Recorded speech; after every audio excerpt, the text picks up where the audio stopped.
Hey, what I'm going to talk about is how I make my catfish noodles. Now, there's a lot of different ways that you can do this, and there's no right way or wrong way. I'm just going to tell you what I do and why I do it. I don't make noodles that have caps on the end or that stand up like a flag once you made a catch.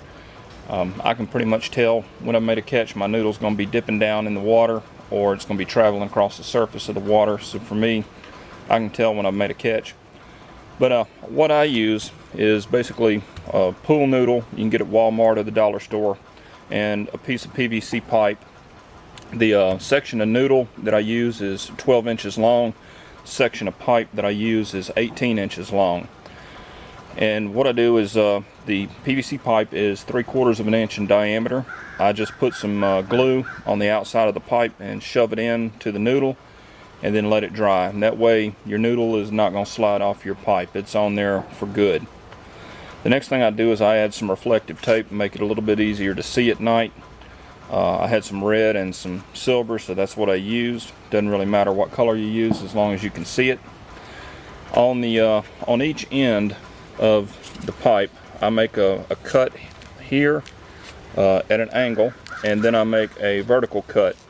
What this allows me to do is, if I don't want to fish the full depth of my cord, I can wrap my cord around the PVC and slide it in those cuts and set the fishing depth. So I usually use 8 or 10 feet of cord on mine, and I can fish it anywhere from just below the surface all the way to the full depth. Another thing that I like to do is I figure the more hooks you have in the water, the better. It's just like trapping. As far as I'm concerned, fishing a catfish noodle is basically water trapping or fish trapping. And with trapping, if a location is good enough for one trap, it's good enough for two. I believe in gang setting my traps, and so I'm doing the same thing here. And so what I'm doing is I'm attaching a hook to each end of the pipe, and that allows me to get 2 hooks in the water for every noodle. The other night when I was out fishing, I caught 2 cats on the same noodle. If I'd only had 1 hook on it, I would have only caught 1 fish with that noodle. So anyway, that's all pretty straightforward and pretty simple. Nothing revolutionary about any of that. What I do want to show you is how I make my noodles self-chumming. And you know, chum is any substance that you put in the water to attract fish to the general area. And then once you've got the fish in the area, of course, they're easier to catch. And so I just sort of applied that type of thinking to the noodles and did some experimenting, and this is what I came up with. You can go to any Walmart and go in the women's section, and these are called knee-highs. They're sort of like pantyhose, but basically they're only knee-high, and they're basically knee-high nylon socks.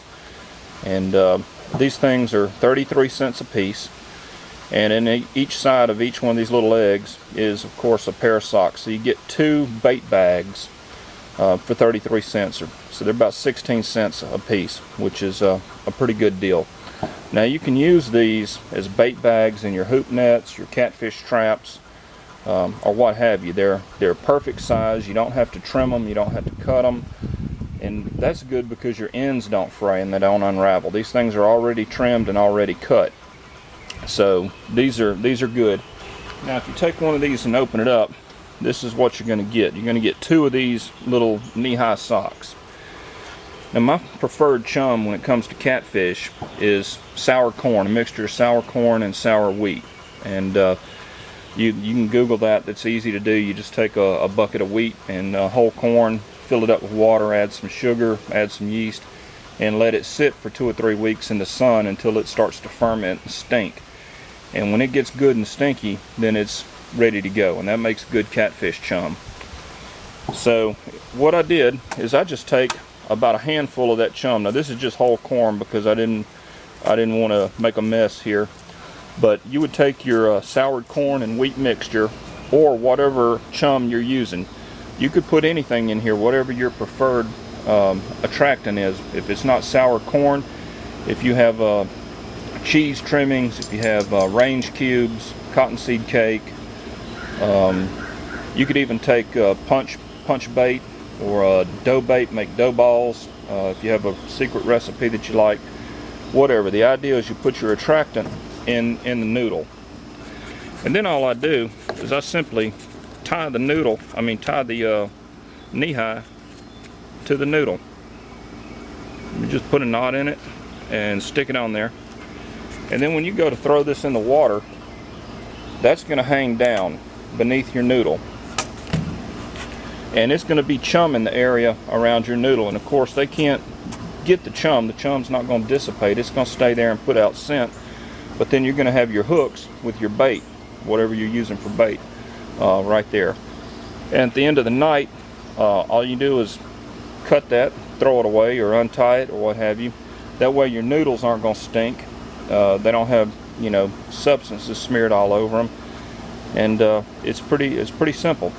So basically, the bait bag is 15 cents. You put your chum in it, you tie it to your noodle, put a couple of hooks on your noodle and throw it out.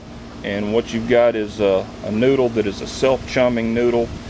And this is a really quick and easy thing to do. It doesn't cost any money. And you can put whatever attractant you want into it. So anyway, this is what I do. Oh, one other thing I wanted to mention is I see a lot of people talking about not using a PVC pipe because it's an additional expense. That it is. But what I found is if I hook a really big turtle or a really big fish of some sort, that gives that pipe in there gives me some stiffness so that I can really crank down on it, and it gives me a way to fight the fish or fight the turtle and pull it in. So I can pull it in, wrap it a few turns, pull it in, wrap it a few turns, and get some leverage if I've got something really big on the other end. The other night I hooked probably the biggest, well, it was without a doubt the biggest alligator snapper that I've ever seen in my entire life. And it was too big to get into my kayak, that's for sure. But I was able to really exert some force and get him up to the surface because I had a pipe in my noodle rather than just a flexible noodle with a string tied to it. So anyway, I hope this is of use, and if you have any comments, be sure and leave them. Thank you.